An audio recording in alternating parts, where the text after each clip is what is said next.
Hello everyone. आज हम discuss करने वाले हैं class 10 social science geography chapter number 1 resources and development का पार्ट 14। पिछले जो पार्ट्स थे उसमें हम लोगों ने डिस्कस किया था क्लासिफिकेशन ऑफ सॉइल के बारे में। तो हम लोग क्लासिफिकेशन ऑफ सॉइल पूरा कंप्लीट कर चुके हैं, ठीक है। इस सेक्शन में जो हम लोग बात करने वाले हैं वो है soil erosion and causes of soil erosion.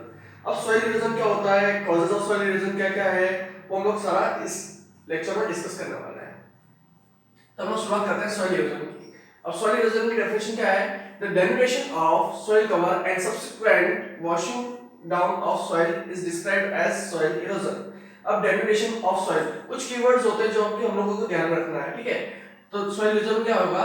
The denudation of soil cover, ठीक है। अब denudation of soil cover क्या होगा कि जो soil का जो टॉप मोस्ट soil जो होती है, ठीक है, लैंड की जो टॉप मोस्ट soil होगी उसमें क्या आ जाते हैं, धीरे धीरे क्रैक्स आ जाते हैं, ठीक है। तो क्रैक्स आने के कारण क्या होता है, सॉइल इरोड होती है, ठीक है, मींस सॉइल इरोजन स्टार्ट हो जाता है। इसकी वजह से जो सॉइल के अंदर क्या आ जाते हैं, क्रैक्स आ जाते हैं, ठीक है। And subsequent washing down of soil, जब बारिश होती है तब सॉइल क्या होती है, टॉप सॉइल क्या होती है, बह के चली जाती है। तो उससे क्या होती है, उसकी फर्टिलिटी क्या हो जाती है, कम हो जाती है, फिर फर्टिलिटी भी बह के चली जाती है।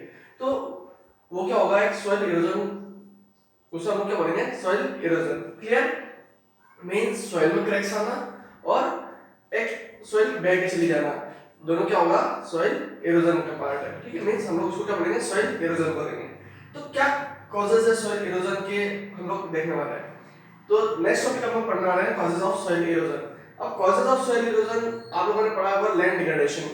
अब लैंड डिग्रेडेशन क्या होता है, लैंड डिग्रेडेशन की क्या क्या कॉजेज है, हम लोग पिछले लेक्चर में पढ़ चुके हैं, ठीक है। तो लैंड डिग्रेडेशन के हम लोग क्या क्या कॉजेज पढ़े थे, ओवर इरिगेशन पढ़ा था, ओवर ग्रेजिंग पढ़ा था, माइनिंग पढ़ा था, ठीक है, कंस्ट्रक्शन पढ़ा था। ये सारे टॉपिक्स हम लोगों ने क्या पढ़े थे लैंड डिग्रेडेशन के कॉजेज में, ठीक है।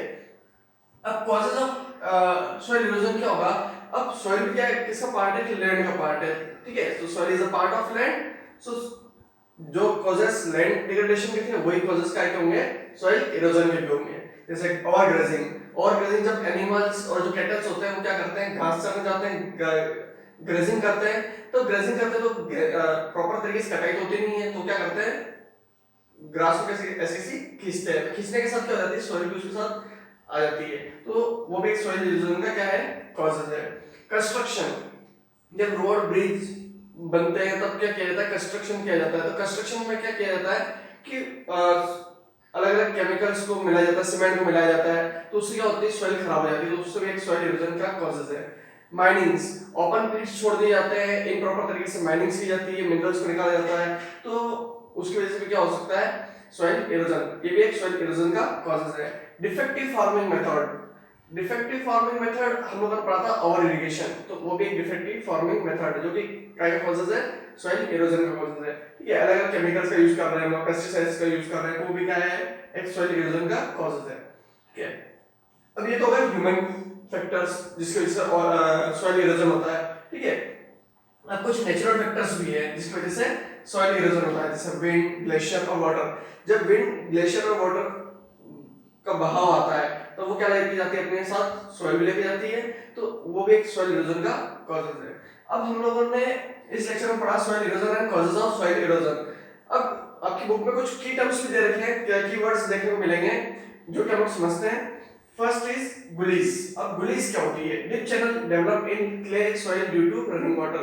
जब कोई रनिंग वाटर होता है, मतलब बहता हुआ जो पानी होता है, ठीक है, ये क्या है, एक लैंड का पार्ट है, यहाँ पे सॉइल है, तो जब बहता हुआ पानी होगा तो वो क्या होगा, अपना रास्ता खुद बनाता है, मींस सॉइल को काटते हुए अपना रास्ता क्या बनाता है, खुद बनाता है, आगे बढ़ता रहता है, ठीक है। सॉइल को काटते जा रहा है और रास्ता बनाता जा रहा है, ठीक है। तब वो क्या करता है, एक डीप चैनल भी क्रिएट करता जाता है साथ में, ठीक है, जिससे क्या होती है, जो फर्टाइल एलिमेंट्स है वो क्या होते हैं, बहते हुए जाते हैं। तो जो डीप चैनल क्रिएट होता है इसकी वजह से, रनिंग वाटर की वजह से, कहां पे, सॉइल में जब डीप चैनल क्रिएट होता है रनिंग वाटर की वजह से, उससे हम लोग क्या बनेंगे, गुलीज। मींस जो डीप चैनल होगा, जो डीप चैनल जो होगा किसकी वजह से, रनिंग वाटर की वजह से, कहां पे, सॉइल में जो डीप चैनल होगा उससे हम लोग क्या बनेंगे, गुलीज। क्लियर?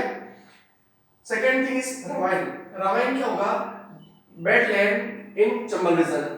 अब जो चंबल रीजन आप लोगों ने जो चंबल रीजन होता है, जो बिंड मुरैना वाला जो रीजन है जिसको हम लोग क्या बोलते हैं, चंबल रीजन, वहां पे क्या होता है, काफी सारी रिवर्स बहती है।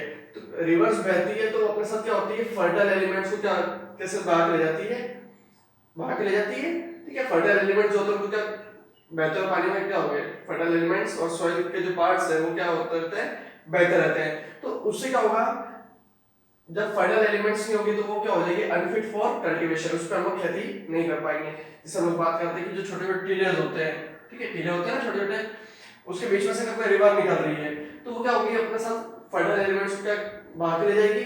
तो जो ये रीजन होता है, ठीक है, उसे जो खराब लैंड जिसमें हम लोग कल्टीवेशन नहीं कर सकते, उसमें हम लोग क्या बोलेंगे, रमाइन, जो हमें क्या देखने को मिलता है अधिकतर चंबल रीजन में देखने को मिलता है। Third thing is sheet erosion. अब शीट इरोजन क्या होगा, अब जो लैंड के ऊपर जो टॉप मोस्ट सॉइल है वो एक शीट की तरह है, ठीक है, जब वो टॉप मोस्ट सॉइल का जो इरोजन होता है उसे हम लोग क्या बोलेंगे, sheet erosion, means washing of of top soil. जब टॉप सॉइल बारिश के कारण बह के चली जाती है या फिर उसमें क्रैक्स आ जाते हैं और वॉशिंग ऑफ हो जाती है तो सब लोग क्या बोलेंगे, शीट इरोजन। तो इस लेक्चर में हम लोगों ने क्या पढ़ा, sheet erosion, ravine, gullies and causes of soil erosion and soil erosion को समझा। नेक्स्ट लेक्चर में हम लोग जो बात करेंगे वो है कंजर्वेशन ऑफ सॉइल, हम लोग सॉइल को किस तरीके से कंजर्व करके रख सकते हैं। Thank you.